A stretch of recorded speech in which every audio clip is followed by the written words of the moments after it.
দুবরাজপুরে ফের প্রকাশ্যে তৃণমূলের গোষ্ঠীদ্বন্দ্ব। পঞ্চায়েত প্রধান ও তৃণমূলের অঞ্চল সভাপতির কোন্দল, অঞ্চল সভাপতির অডিও বার্তা ভাইরাল। ভয়ের পরিবেশ তৈরির চেষ্টা অঞ্চল সভাপতির। পিনাকি চক্রবর্তী অঞ্চল সভাপতি, তিনি ভয়ের পরিবেশ তৈরির চেষ্টা করছেন এমনটাই দাবি পঞ্চায়েত প্রধান সুরজিৎ সূত্রধরের, যদিও অভিযোগ অস্বীকার করেছেন অঞ্চল সভাপতি। দুবরাজপুরে ফের প্রকাশ্যে তৃণমূলের গোষ্ঠীদ্বন্দ্ব। পঞ্চায়েত প্রধান ও তৃণমূলের অঞ্চল সভাপতির কোন্দল, অঞ্চল সভাপতির অডিও বার্তা ভাইরাল।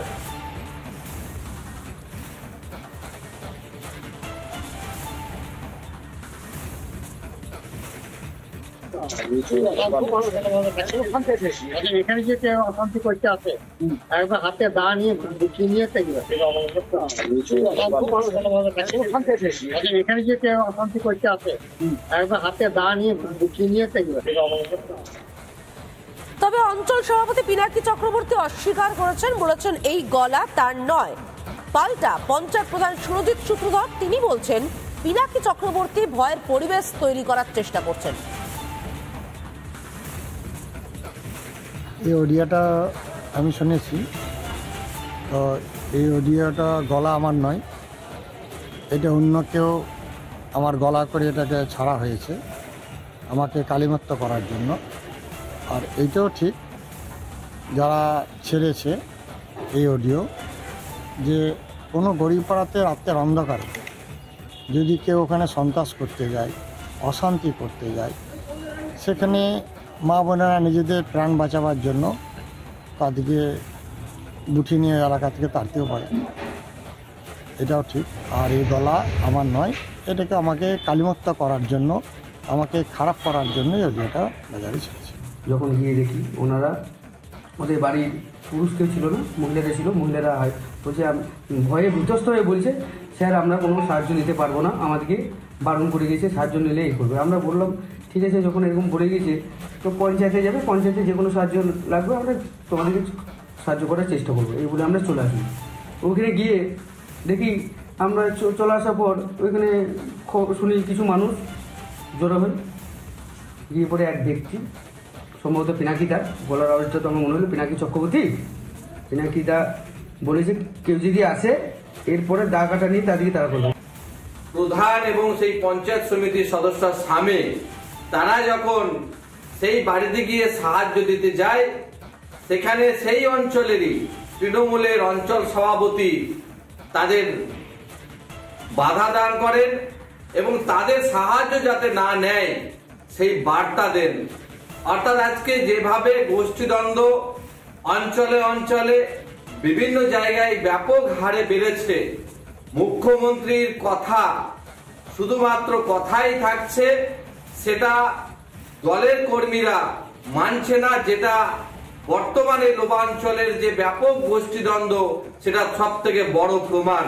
তাই এই দল যতদিন থাকবে গোষ্ঠীদ্বন্দ্ব থাকবে এবং এই গোষ্ঠীদ্বন্দ্ব করতে করতেই তৃণমূল কংগ্রেস শেষ হবে।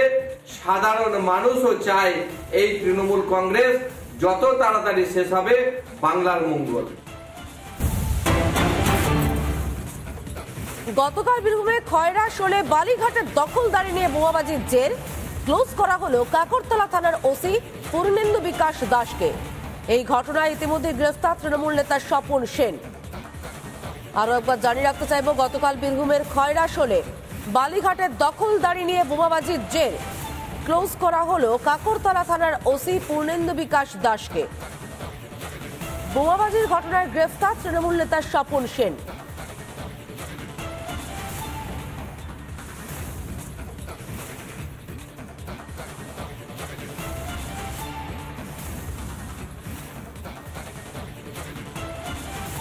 দলের কোনো ব্যাপার নয়, পার্টিরও কোনো সংস্রব নেই।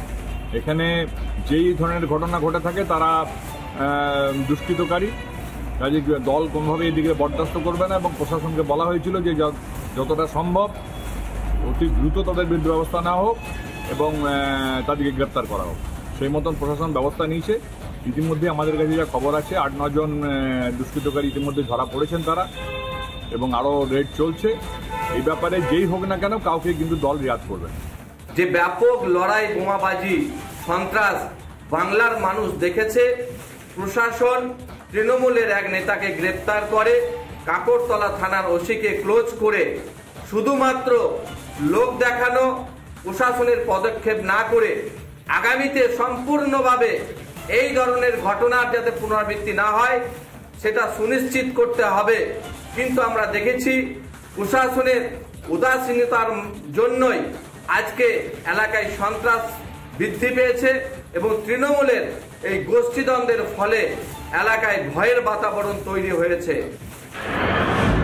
রাজ্যের অঙ্গনওয়াড়ি কেন্দ্রগুলোর বেহাল দশার কথা বারবার তুলে ধরেছে রিপাবলিক বাংলা। তারপরেও ঘুম ভাঙেনি সরকারের, তারপরেও ঘুম ভাঙেনি প্রশাসনের। আমরা মেদিনীপুর শহরের কামারপাড়া এলাকায় রয়েছে, একদম বস্তি এলাকা।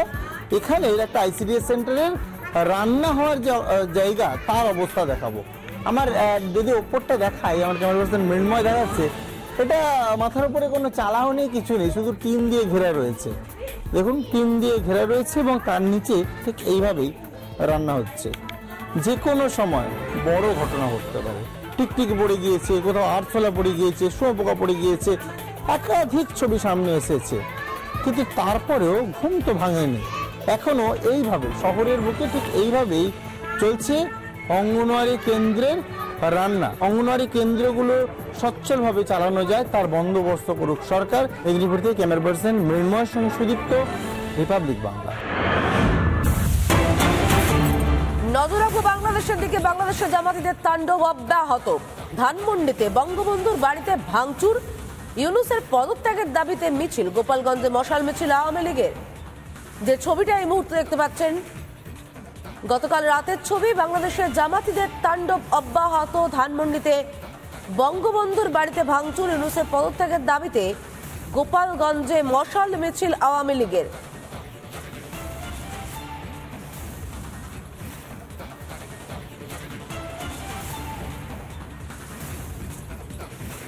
গতকাল রাতের ছবি দেখতে পাচ্ছেন, গোপালগঞ্জে মশাল মিছিল আওয়ামী লীগের। বাংলাদেশের জামাতিদের তাণ্ডবের প্রতিবাদে মশাল মিছিল। ধানমন্ডিতে বঙ্গবন্ধুর বাড়িতে যে ভাঙচুর চালানো হয় তারই প্রতিবাদ। একই সঙ্গে ইউনূসের পদত্যাগের দাবিতে মিছিল।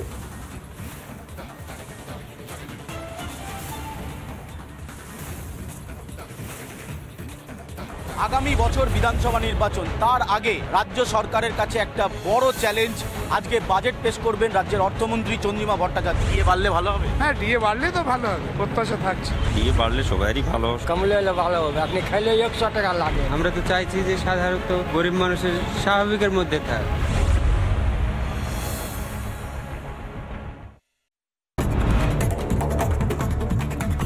বীরভূমের খয়রাশোলে গতকাল বোমাবাজির জেরে ক্লোজ করা হলো কাকরতলা থানার ওসিকে। গতকাল বালিঘাটের দখলদারি নিয়ে বোমাবাজির জেরে উত্তেজনা ছড়ায়। গ্রেফতার করা হয় তৃণমূল নেতা স্বপন সেনকে। এরপরই ওসি পূর্ণেন্দু বিকাশ দাসকে ক্লোজ করা হয়। দুবরাজপুরের পঞ্চায়েত প্রধান ও তৃণমূলের অঞ্চল সভাপতির কোন্দল প্রকাশ্যে। তৃণমূলের অঞ্চল সভাপতির অডিও বার্তা ভাইরাল অডিও অঞ্চল সভাপতি পিনাকি চক্রবর্তীর দাবি পঞ্চায়েত প্রধান সুরজিৎ সূত্রধরের, যদিও অভিযোগ অস্বীকার অঞ্চল সভাপতির। দক্ষিণ 24 পরগনার বিষ্ণুপুরে আগুন। বকরাহাট রোডে রাস্তার পাশে থাকা 10 থেকে 15টি দোকানে আগুন লাগে। দমকলের 2টি ইঞ্জিনের দীর্ঘক্ষণের চেষ্টায় নিয়ন্ত্রণে আসে আগুন। দক্ষিণ 24 পরগনার বিষ্ণুপুরে আগুনের গ্রাসে 10 থেকে 15টি দোকান। ঘটনাস্থলে ছড়িয়ে ছিটিয়ে পড়ে রয়েছে সিলিন্ডারের টুকরো। কয়েক লক্ষ টাকার ক্ষতি হয়েছে বলে খবর, যদিও আগুন লাগার কারণ এখনো জানা যায়নি। দেখে আমি কার কার বই আপনি পড়েছেন? বইমেলা ভাঙচুর করতে যাচ্ছেন, শুনি পরপর 3টে সাহিত্যিকের নাম বলুন যাদের বই আপনি পড়েছেন। বলতে পারবেন নাকি? হ্যালো, তারেক রহমান। আমি বলবো না। 3জন সাহিত্যিকের নাম, আপনার পছন্দের নাম বলুন। নাম বলবো না। আমি বলে দিচ্ছি, হুমায়ুন আহমেদ আপনাদের দেশের অত্যন্ত অত্যন্ত অত্যন্ত জনপ্রিয় একজন সাহিত্যিক। তার 3টে উপন্যাসের নাম বলুন। তার 3টে উপন্যাসের নাম বলুন। হুমায়ুন আহমেদের 3টে উপন্যাসের নাম বলুন। তারেক রহমান, আপনি তো বই আমি পড়ি না। হুমায়ুন আহমেদের বই পড়েননি বলেই তাই কৃষ্ণপক্ষ পড়েননি, প্রেমের উপন্যাস পড়া হয়নি আপনার। এনিওয়ে, বাদ দিন। শামসুর রহমানের নাম শুনেছেন? শামসুর রহমানের নাম শুনেছেন? আপনার আশপাশে যারা রয়েছে তাদেরকে ওপেন চ্যালেঞ্জ দিলাম, প্রম্পট করেও কেউ বার করতে, পেট থেকে কিছু বেরোবে না, প্রম্পট করেও